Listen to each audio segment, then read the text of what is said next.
माणूस एकदा पैसा जवळ आला रे आला का माणसाच्या जीवनात अहंकार नावाची गोष्ट तयार होते. आणि एकदा का तू आपल्या मनात अहंकार तयार झाला रे झाला का अहंकार माणसाला खाल्ल्याशिवाय राहत नाही. थोडक्यात सांगायचं झालं तर गर्व तयार झाला का माणूस संपल्याशिवाय राहत नाही. महाराज म्हणतात गर्वाचं घर कायम खाली असतो. एका मूर्तिकारानं मूर्तीचा कारखाना होता आणि मूर्तिकार मूर्त्या बनवत होता. अनेक मूर्त्या त्यांनी बनवल्या. मूर्त्या बनवल्याच्या नंतर गोविंद महाराज एक दिवस एक साधू त्या रस्त्यानं जात होते. जात असताना त्या साधू महात्म्याची नजर त्या कारखान्यावरती गेली. कारखान्यावरती नजर गेल्याच्या नंतर तो मूर्तिकार त्याचं काम करत होता, मूर्त्या बनवत होता. साधू महात्मा जवळ आला. जवळ आल्याच्या नंतर पहिली मूर्ती रामप्रभूंची लागली. डोळे भरून पाहिलं. अरे बाप रे म्हटले काय सुंदर मूर्ती बनवली. देखणं स्वरूप प्रभू रामचंद्राचं बघितलं.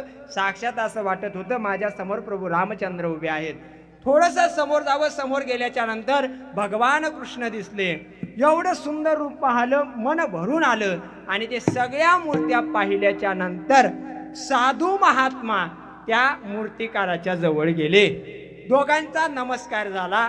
साधू महात्म्याने विचारलं का हो सज्जन तुम्ही या एवढ्या सुंदर मूर्त्या बनवल्या का? त्याने सांगितलं हो माझ्यासारखा मूर्तिकार तुम्हाला अख्ख्या देशात कुठं बघायला मिळणार नाही. एवढ्या सुंदर मूर्त्या मी बनवतो. माझ्यासारखं दुसरं कोणीच मूर्ती बनवू शकत नाही. साधू महात्मा फक्त हसला. साधूने फक्त गालात हसावं, त्या मूर्तिकाराकडे बघावं आणि त्याला म्हणावं मूर्तिकार येतो बरं का मी. शब्द ऐकला आणि जात असताना साधूच्या मनामध्ये दयेचा भाव निर्माण झाला. कारखान्याच्या बाहेर पडत असताना साधूने परत माघारी यावं. मूर्तिकाराला म्हणावं मूर्तिकार तुम्हाला एक गोष्ट सांगायची आहे, सांगू का? मूर्तिकाराला म्हणावं सांगा की. एवढं काय त्यात सांगा मला. मूर्तिकाराला म्हणावं उद्या सायंकाळी 6 वाजता तुमचा मृत्यू होणार आहे.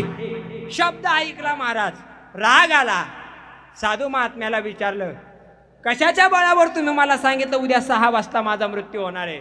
साधूने सांगितलं कशाच्या बळावर सांगितलं हे विचारू नका, पण उद्या संध्याकाळी 6 वाजता तुमचं तिकीट कन्फर्म आहे, तुम्ही इथं थांबणार नाही. राग आला महाराज. पण त्याने विचारलं साधू जर तुम्ही एवढं सांगू शकता तर फक्त माझ्यावर जाता जाता एक उपकार करा. कोणता उपकार करा? मला माझा मृत्यू टाळता येईल का? मला हे मरण थांबवता येईल का? साधूने सांगितलं मरण कोणाला थांबवता येत नाही, तुम्हाला सुद्धा थांबवता येणार नाही. तो म्हटला न थांबू द्या, पण मला एक गोष्टीचं फक्त वचन द्या. मला माझा मृत्यू येत असताना फक्त अर्धा तास अगोदर कळेल का एवढा आशीर्वाद द्या. साधूने सांगितलं एवढा आशीर्वाद मी तुम्हाला देतो. तुम्हाला तुमचा मृत्यू येत असताना अर्धा तास अगोदर कळेल. साधूचा आशीर्वाद डोक्यावरती घेतला. साधू महात्मे जाण्याकरता निघाले. मूर्तिकार कामाला लागला. मूर्तिकारांनी बरोबर त्याच्यासारख्या हुबेहूब 9 मूर्त्या बनवल्या. दुसऱ्या दिवशीचे 5:30 वाजले. 6 वाजता यमदूत येणार होते. 5:30ला बेल वाजली. मूर्तिकार गाडी निघाली. मूर्तिकार सावध झाला. मूर्तिकारानं जसं 9 मूर्त्यांना कपडे घातले होते तसेच त्याच्या अंगावरती कपडे घातले आणि 9 मूर्त्याच्या मधोमध मूर्तिकार जाऊन थांबला. 6 वाजता यमदूत खाली आले. कारखान्यामध्ये आल्याच्या नंतर बघतात तर काय 10च्या 10 लोक सारखे दिसायला लागले. आता उचलायचं कुणाला असा प्रश्न पडला यमदूताला. सगळ्यांच्या सहटेने विचार केला. म्हटले जर यदा कदाचित न जाणून चुकीच्या माणसाला हात लावला आणि त्याला जर आपण वर घेऊन गेलो तरी गावाचं कल्याण केलं नाही, हे आपल्या यमपुरीला सुद्धा बिघडवल्याशिवाय राहणार नाही. विचार करत होते हात लावला तर प्राण जाईल, पण आता याच्यातला मूर्तिकार आहे तरी कोणता शोध घेत होते. 6:30 वाजले. टाइम संपला.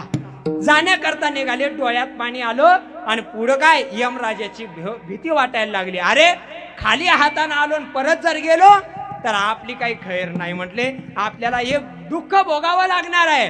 जाता जाता महाराज जगाचे मुनी नारद मुनी भेटले आणि नारद मुनी भेटल्याच्या नंतर नारद मुनीने विचारलं, का रे कुठं निघालात? ते म्हटले, अहो त्या मूर्तिकाराला घेण्याकरता आलो होतो.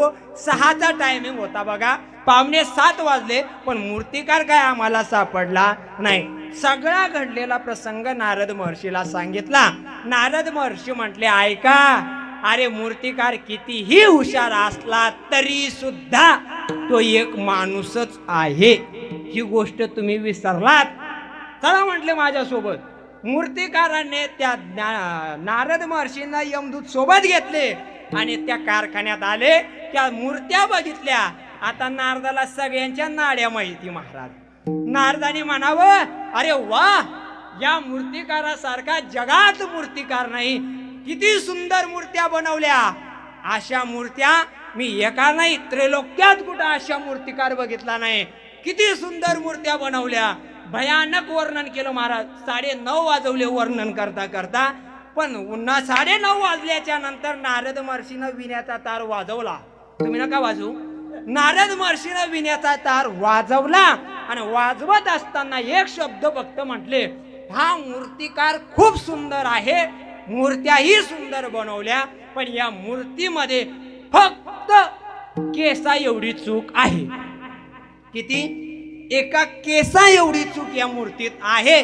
शब्द मूर्तिकारानं ऐकला आणि बाजूला झाला. ए नारदा, नको खोटं बोलू म्हटला, कुठे चूक दाखव. नारद महर्षी म्हटले, उचला